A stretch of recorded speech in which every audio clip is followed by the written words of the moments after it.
So today I'm going to be talking about primary elections and political party caucuses. So first off, primary elections are held in 39 states, whereas the other 13 states hold caucuses. The difference between the two is that primaries are public, open elections in which voters can choose the candidate of their choice.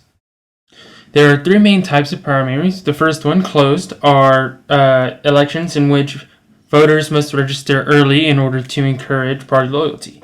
Open elections are ones that people can choose, Democratic or Republican, on the day of the election.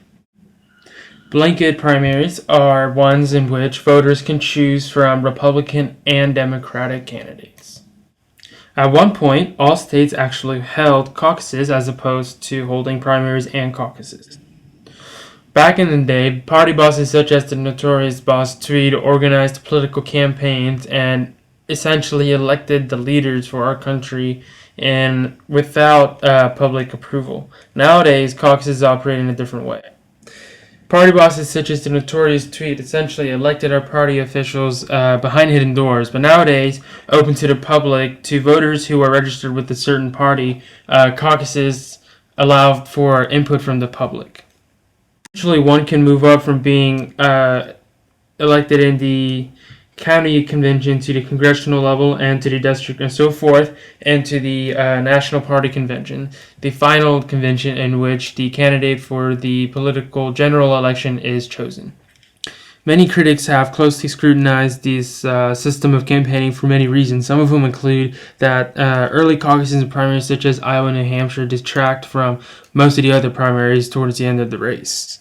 Many politicians find difficult to find a time to exactly campaign and run in these elections, especially when they consider the realities of the incumbency advantage of party officials. Money also plays too big of a role in primaries and caucuses to where the candidates can essentially buy votes from their constituents. Also, in primaries, considerably more than caucuses,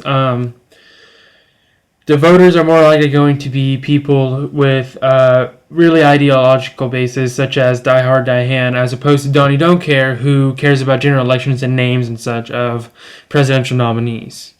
Many also believe that this system of campaigning gives too much power to the media, in which what they choose to cover can essentially up a presidential nominee or move them down, as with the case of Bill Clinton with his victory in New Hampshire.